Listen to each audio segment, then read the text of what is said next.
Praise the lord. यीशु मसीह के पवित्र सामर्थी नाम में मैं आप सबका स्वागत करता हूं और धन्यवाद देता हूं पिता परमेश्वर का, क्योंकि वो बहुत महान है, वो बहुत प्यार करता है। आज एक नया विचार, एक नया वचन लेकर मैं आपके सामने आया हूं और मैं विश्वास करता हूं कि ये वचन आपका जीवन बदल देगा। परमेश्वर के मुख से निकला हुआ हर वचन अद्भुत है और आशीषित है। बस हम उसको समझें और अपने जीवन में उपयोग करें। बहुत जरूरी है मेरे भाई मेरी बहन कि हम वचन के अनुसार जिए। कोई भी पल ऐसा ना हो जब परमेश्वर का वचन हमारे अंदर काम ना करे। हम हमेशा ये सोचें, जब हम दिन की शुरुआत करें या हम अपने काम की शुरुआत करें, बहुत जरूरी है कि हम जांचें, अपने आप को परखें कि हम किस वचन के अनुसार अपने जीवन को निभा रहे हैं। आज किस वचन के अनुसार हम जीवन को जी रहे हैं। अगर आप इस तरीके से सोचेंगे और अगर आप परमेश्वर के भय में अपने जीवन को बिताएंगे, मैं आपको विश्वास दिलाता हूं कि बहुत जल्द आप महसूस करेंगे कि परमेश्वर आपके अंदर चल फिर रहा है। आप उसकी आवाज सुनेंगे, आप उसकी अगुवाई में चलेंगे, आप उसका निर्देशन पाएंगे। यस, यही तो वो चाहता है और यही हम भी चाहते हैं, क्योंकि मैं भी चाहता हूं, जैसे मूसा चाहता था कि परमेश्वर अगर तू हमारे साथ नहीं चले तो हम नहीं चले। यही बात हम भी सोचते हैं, मैं भी सोचता हूँ कि परमेश्वर अगर तू मेरे साथ नहीं है, अगर तू मेरी अगुवाई नहीं कर रहा है तो हम कुछ भी नहीं है। हम क्या है, हमारे पास क्या है? हम कुछ भी नहीं है। हम तेरे वचनों को समझ पा रहे हैं बिकॉज ऑफ यू। हमें आपने बुद्धि दी है, हमें ज्ञान दिया है, समझ दिया है, बताने की क्षमता दी है। यह आपकी कृपा है, नहीं तो हम कैसे बोल पाए परमेश्वर उन वचनों को। हम तो साधारण से हैं, हम पापी थे और किस तरीके से परमेश्वर आपने हमें पापों से मुक्त किया, शापों से मुक्त किया और अपने योग्य बनाया। इसके लिए मैं हर पल हर क्षण आपका धन्यवाद कहता हूँ और मैं चाहता हूँ मेरे भाई मेरी बहन, आप भी हर पल हर क्षण परमेश्वर का धन्यवाद दें, ताकि आप परमेश्वर के चरणों में रहें, ताकि आप परमेश्वर की अगुवाई को महसूस कर सकें, ताकि आप परमेश्वर की उपस्थिति को अपने अंदर महसूस कर सकें, ताकि उसकी बुद्धि आपके अंदर काम करे। Praise the Lord. आज का वचन जो परमेश्वर ने दिया है, वो कहा है कि सकरे मार्ग और बड़ा मार्ग, विशाल मार्ग, इन दोनों मार्गों में क्या फर्क है?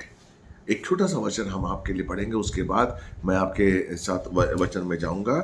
लूका 13 का अगर मैं 23 पढ़ता हूं तो मैं आपके लिए एक वचन पढ़ूंगा। लूका 13 का 23 पढ़िए बेटा। तो किसी ने उससे पूछा, हाँ, हे प्रभु, हाँ, क्या उद्धार पाने वाले थोड़े हैं? क्या उद्धार पाने वाले थोड़े हैं?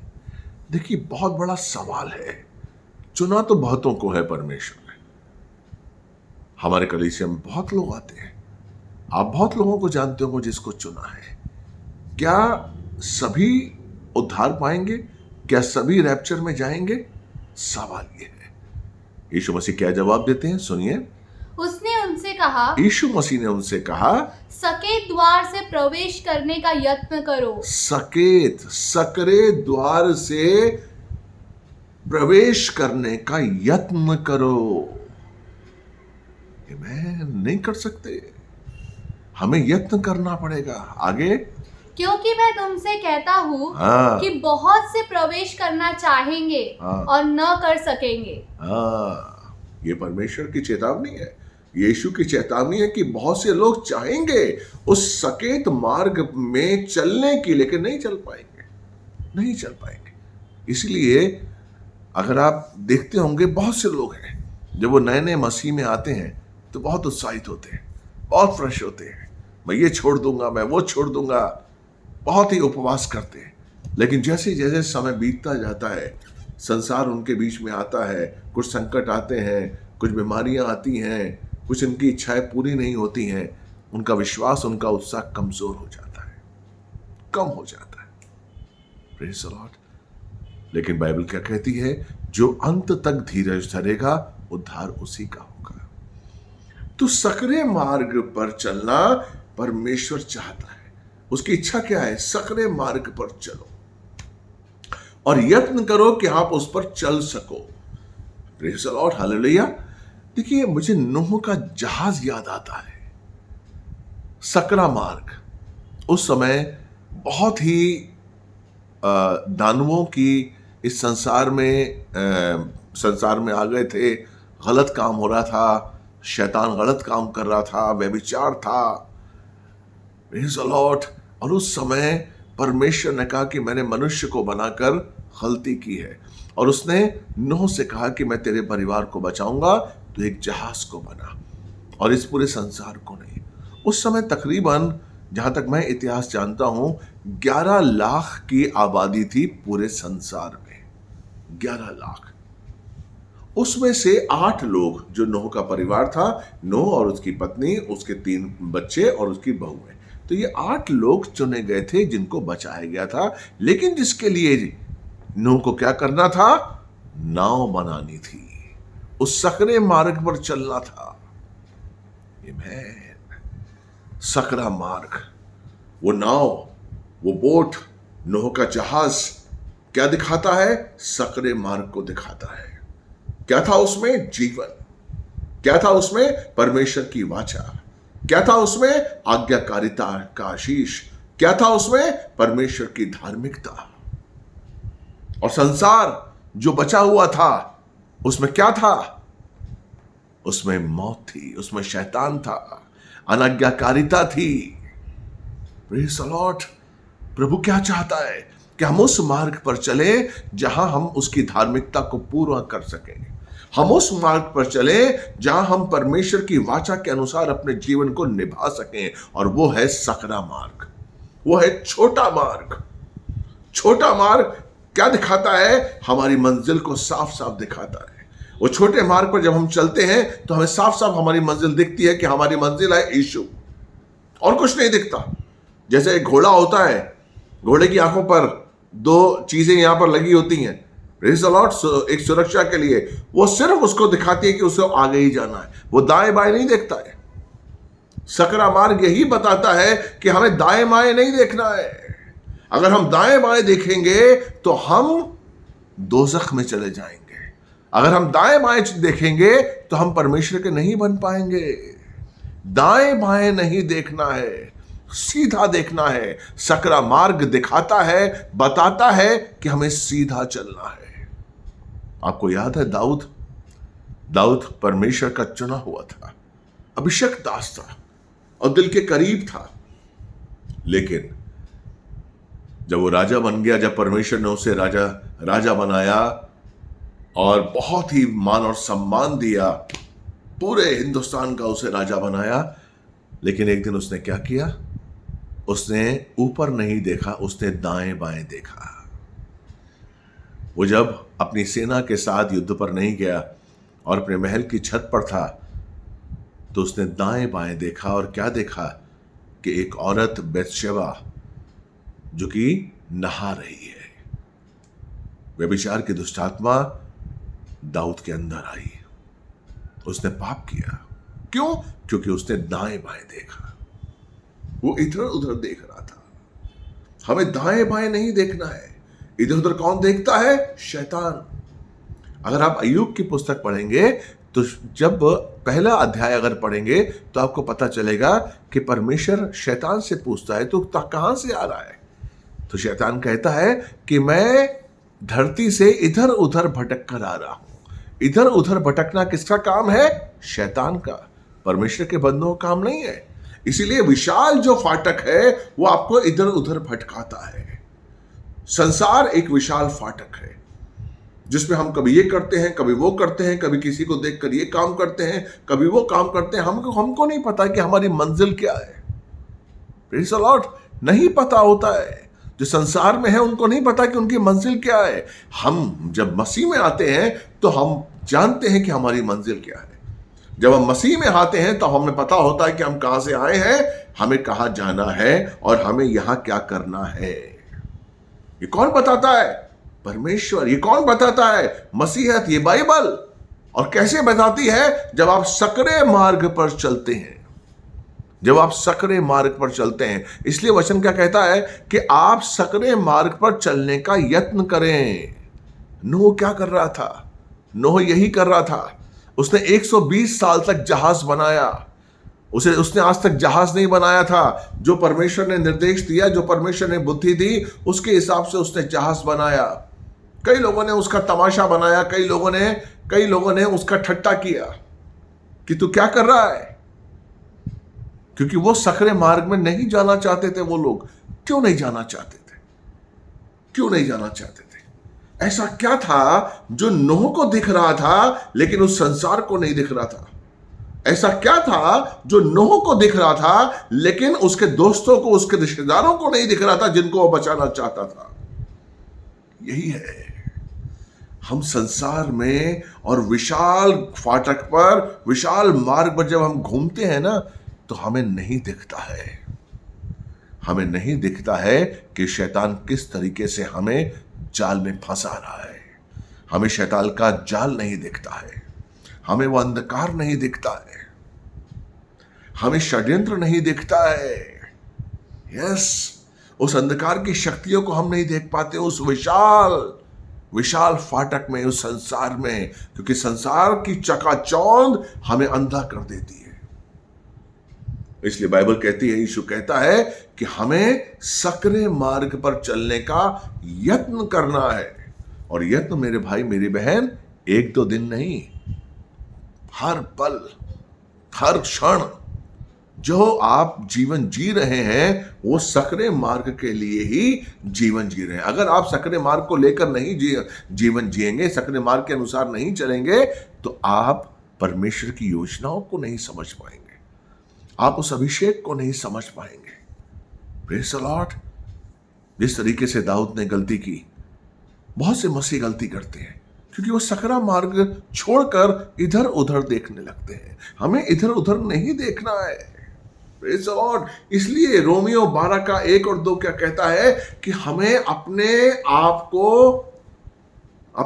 को पूरी तरीके से संयंत्र करना है, संयम में रखना है। पढ़िए बेटा, रोमन्स 12 1 और 2।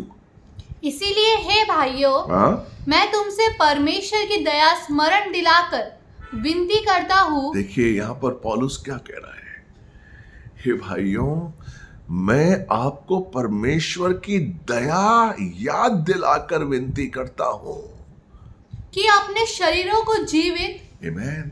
आप जानते हैं परमेश्वर की दया क्या है? उसने हमें चुन लिया है। आप जानते हैं परमेश्वर की दया क्या है? कि उसने हमारे पापों को क्षमा किया है और उसने वादा किया है कि वो हमारे पापों को फिर नहीं देखेगा। आप जानते हैं कि हम पर उसकी दया क्या है? उसने हमें पुत्र बनाया है अपना, उसने हमें अपनी पुत्री बनाया है। आप जानते हैं परमेश्वर की दया क्या है? कि उसने हमें उत्तराधिकार बना दिया है। जो अधिकार यीशु मसीह के थे वो अधिकार हमें दे दिए। तो यहां पर पौलुस क्या कहता है कि मैं तुम्हें परमेश्वर की दया को याद दिलाकर विनती करता हूं। Praise the Lord. अगर आप 2 कुरिन्थियन 12 अध्याय पढ़ेंगे तब आपको पता चलेगा कि यही पौलुस जो है वो स्वर्ग होकर आया है। यही पौलुस बताता है कि मैंने स्वर्ग में ऐसी ऐसी चीजें देखी हैं जो हम बयान नहीं कर सकते, हमें मनाही है। Praise the Lord. वो कह रहा है कि मैं उसकी दया को याद दिलाकर विनती करता हूं। यीशु मसीह क्या करने आया था? और आप जानते हैं कि सिर्फ पौलुस ही नहीं, परमेश्वर विनती करता है। अगर आप 2 कुरिन्थियन 5 का 19 और 20 पढ़ेंगे तो आप जानेंगे कि परमेश्वर ने हमसे हाथ मिलाकर हमारे पापों को क्षमा किया और हमसे विनती की, हमें मेल मिलाप की सेविकाई दी। पढ़िए बेटा 5 का 19 और 20। अर्थात परमेश्वर ने मसीह में होकर अपने साथ संसार का मेल मिलाप कर लिया। और उनके अपराधों का दोष उन पर नहीं लगाया। और उससे मेल मिलाप का वचन हमें सौंप दिया है। Praise the Lord. और उसके बाद इसीलिए हम मसीह के राजदूत हैं। हम मसीह के राजदूत हैं। और अब सुनिए आप क्या कहता है परमेश्वर? मानो परमेश्वर हमारे द्वारा विनती कर रहा है। मानो परमेश्वर हमारे द्वारा विनती कर रहा है। आप समझ रहे हैं आपको क्या मिला है? पौलुस विनती कर रहा है, परमेश्वर विनती कर रहा है। क्या विनती कर रहा है? हम मसीह की ओर से निवेदन करते हैं कि परमेश्वर के साथ मेल मिलाप कर लो। आमीन। मसीह के द्वारा वो विनती कर रहा है परमेश्वर कि मुझसे मेल मिलाप कर लो। इसलिए यीशु मसीह कहता है वो सकरे मार्ग पर चलना। अगर आप सकरे मार्ग पर नहीं चलेंगे मेरे भाई मेरी बहन, आप परमेश्वर से मेल मिलाप नहीं कर पाएंगे। क्यों नहीं कर पाएंगे? क्योंकि सकरे मार्ग पर चलकर ही आप परमेश्वर को समझ पाएंगे, नहीं तो नहीं समझ पाएंगे। आप समझ ही नहीं पाएंगे परमेश्वर की योजनाओं को। आप अपने में उलझे रहेंगे, आप अपने ही स्वार्थ में लगे रहेंगे। सकरा मार्ग बताता है कि हमें अपने स्वार्थ से अलग रहना है। हमारे अंदर स्वार्थ नहीं होना चाहिए। सकरा मार्ग हमें इन सब चीजों से दूर करता है। इजरायलियों को परमेश्वर सकरे मार्ग के द्वारा कनान देश ले जाना चाहता था, यानी कि जंगल के द्वारा। वो नहीं चाहता था कि वो अपने जीवन में अपने आंखों से उन चीजों को देखें जो कि उनका दिमाग, उनका मन बहका दे। इसलिए जंगल में रखा उसने 40 साल, ताकि उस सकरे मार्ग पर चलकर, इसीलिए तंबू के संग उनका संबंध बनाया। जितने भी 25 लाख लोग थे उन सब का संबंध तंबू से बनाया। उन सबको कहा कि तुम उस बादल को देखो, उस आग के खंभे को देखो। सबको बताया। क्यों? ताकि तुम सकरे मार्ग पर चल सको, ताकि तुम सकरे मार्ग की कीमत को जान सको। इसलिए एक ही मन्ना खिलाया, एक ही पत्थर, एक ही चट्टान से पानी पिलाया, और वो था आत्मिक चट्टान यीशु मसीह। क्यों? ताकि आप सकरे मार्ग पर चल सके, आप भटक ना जाएं, आप गलत ना सोचें, आप इधर उधर की सोच से दूर हो जाएं। लेकिन क्या किया इस्राएलियों ने, आपको पता है? वो नहीं चल पाए। उस जंगल में भी वो संसार को याद कर रहे थे, उस दासत्व को याद कर रहे थे जहां पर 430 साल तक वो दास थे। उन्हें रोटी नहीं मिलती थी, अपने बीवी बच्चों से बात नहीं कर सकते थे, कोड़े मारते थे, तब भी वो उस चीज को याद कर रहे थे, उस बड़े फाटक को याद कर रहे थे। Praise the Lord. यही हमारे अंदर कमी है, और यही प्रभु कहता है। अगर आप दोबारा पढ़ेंगे लूका 13:24 कि साहब परमेश्वर कहता है यत्न करो, और कई हैं जो नहीं आ पाएंगे। पढ़िए बेटे दोबारा 23वां। तो किसी ने उससे पूछा, हे प्रभु, क्या उद्धार पाने वाले थोड़े हैं? 24वां। उसने, सके द्वार से प्रवेश करने का यत्न करो। क्योंकि मैं तुमसे कहता हूँ कि बहुत से प्रवेश करना चाहेंगे और न कर सकेंगे। नहीं कर पाएंगे। बहुत से लोग सके द्वार से प्रवेश करना चाहेंगे, लेकिन नहीं कर पाएंगे। क्यों नहीं कर पाएंगे? हर आदमी चाहता है कि मैं मसीह के साथ स्वर्ग में जाऊं।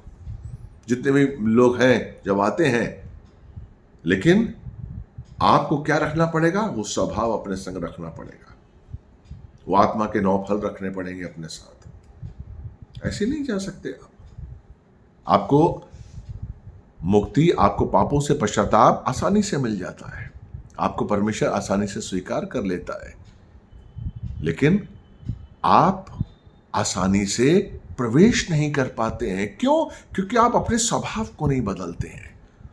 आपको विशाल, आपको संसार चाहिए, आप अपने अंदर से संसार को नहीं निकाल पाते हैं। परमेश्वर चाहता है संसार आपके अंदर से निकले। अगर संसार नहीं निकलेगा तो आप आशीष नहीं पाएंगे। इब्राहिम को परमेश्वर उस देश से लाया, और परमेश्वर चाहता था कि उस सकरे मार्ग पर चलता हुआ इब्राहिम कनान देश पहुंचे। लेकिन इब्राहिम ने कई गलतियां की। वो मिस्र देश चला गया, वहां से हाजिरा को लेकर आया, फिर उसने अपनी पत्नी की बात मानी और उससे इश्माइल पैदा हुआ। बहुत गलतियां की। परमेश्वर चाहता था कि वो सकरे मार्ग पर चले, लेकिन वो नहीं चला। इसके लिए परमेश्वर को 4 वाचाएं, और ये 5वीं वाचा खतने की बांधी उसने। आपको पता है कि उसने कहा 17वें अध्याय में कि तू क्या समझता है? 13 साल तक परमेश्वर ने बात नहीं की इब्राहिम से, और उसे कहा कि मैं सर्वशक्तिमान परमेश्वर हूं, मेरी उपस्थिति में चल, तभी तू सिद्ध होगा। जब तक हम परमेश्वर की उपस्थिति में नहीं चलेंगे हम सिद्ध नहीं हो पाएंगे। और हम परमेश्वर की उपस्थिति में कहां चल सकते हैं? उस सकरे मार्ग पर। कलीसिया क्या है? कलीसिया क्या है? कलीसिया सकरा मार्ग है। कलीसिया हमें क्या सिखाती है? सकरा मार्ग। अगर कलीसिया में संसार आ जाएगा, क्योंकि कई कलीसिया में संसार है, अगर कलीसिया में संसार है तो वो कलीसिया उठाई नहीं जाएगी। इफिसियों 5:27 क्या कहता है? कि परमेश्वर ने हमें वो कलीसिया दी है जिसकी झुर्री नहीं है। पढ़िए बेटा, इफिसियों 5:27, इफिशियन 5:27। और उसे एक ऐसी तेजस्वी कलीसिया बनाकर अपने पास खड़ी करे, जिसमें न कलंक, न झुर्री, न कोई और ऐसी वस्तु हो, वरन पवित्र और निर्दोष हो। कैसी कलीसिया चाहिए? जो परमेश्वर उठाएगा बिना झुर्री के, पवित्र, निष्कलंक, उसमें कोई भी ऐसी चीज ना हो। वो कैसे आएगी? जब आप सकरे मार्ग पर चलेंगे। जब आप सकरे मार्ग पर, कलीसिया का हर सदस्य, जब आप सकरे मार्ग पर चलेंगे तभी आपकी कलीसिया बिना झुर्री के होगी। अगर संसार आपके अंदर रहेगा, अगर संसार कलीसिया में रहेगा, तो आपकी कलीसिया झुर्रियों वाली हो जाएगी, कलंकित हो जाएगी, क्योंकि पाप आ जाएगा वहां पर, स्वार्थ आ जाएगा। कलीसिया में हम जब आते हैं, सबोपदेशक 5 का अगर 1 पढ़ेंगे हम, तो उसमें लिखा हुआ है कि हमें कलीसिया में कैसे आना है। क्यों? क्योंकि वो सकरा मार्ग हमारे साथ, हम सकरे मार्ग पर चलते हुए आए। सबोपदेशक 5:1 पढ़िए बेटा। जब तू परमेश्वर के भवन में जाए, जब तू परमेश्वर के भवन में, देखिए अब चेतावनी है यहाँ पर सबोपदेशक लिखते हुए सुलेमान ने चेतावनी दी है। जब तू परमेश्वर के भवन में जाए तब सावधानी से चलना। सावधानी से चलना। ये संसार नहीं है।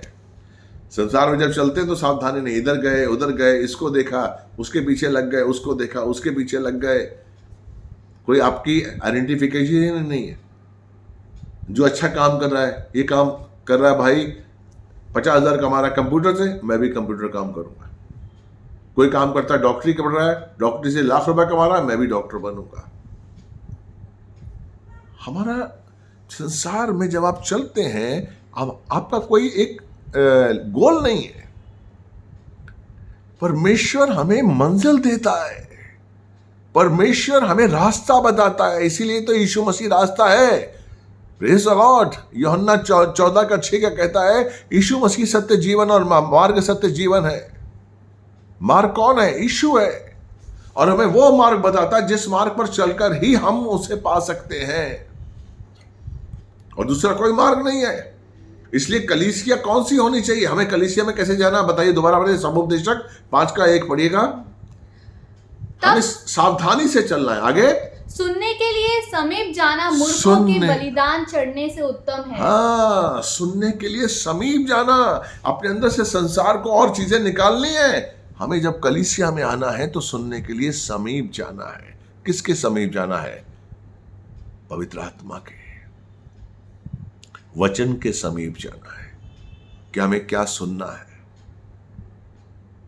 सकरा मार्ग, हम सकरे मार्ग पर ऐसे नहीं चल सकते मेरे भाई मेरी बहन।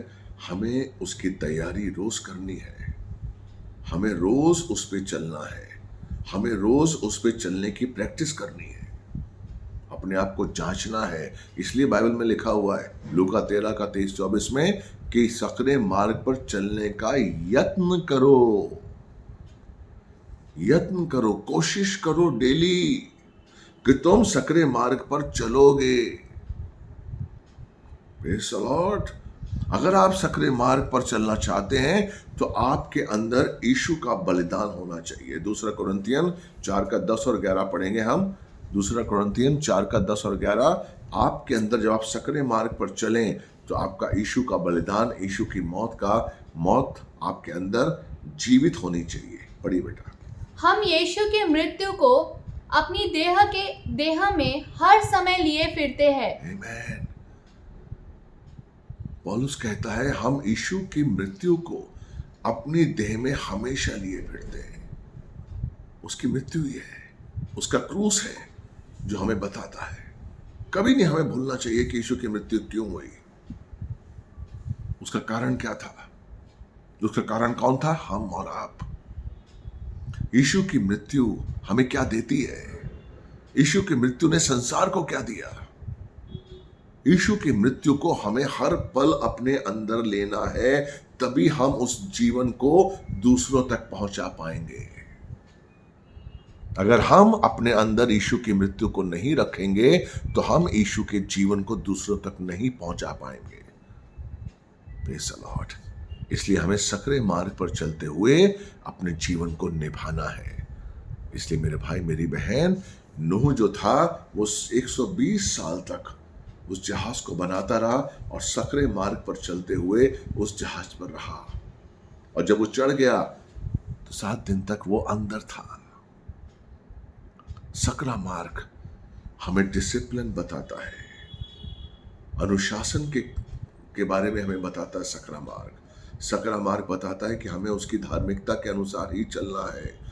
सकरा मार्ग हमें बताता है कि हमें परमेश्वर के विरुद्ध कोई काम नहीं करना है। हमें कोई भी ऐसा विचार अपने अंदर नहीं लाना है जो परमेश्वर के विरुद्ध है। उड़ाऊ पुत्र याद है आपको? वो विशाल मार्ग पर चला गया था। वो अपना पैसा लेकर अपने पापा से उसने अपना हिस्सा लिया और कहां चला गया? बड़े वाले फाटक पर चला गया, विशाल मार्ग पर चला गया। और क्या हुआ? उजड़ गया, खत्म हो गया, सब पैसा खत्म हो गया, नेस्तनाबूद हो गया। लेकिन जैसे ही उसने इच्छा जाहिर की और उसने परमेश्वर से माफी मांगी, पिता से माफी मांगी और वो सकरे मार्ग पर आया, तभी वो पिता तक पहुंच सका, तभी वो पिता के पास पहुंच सका।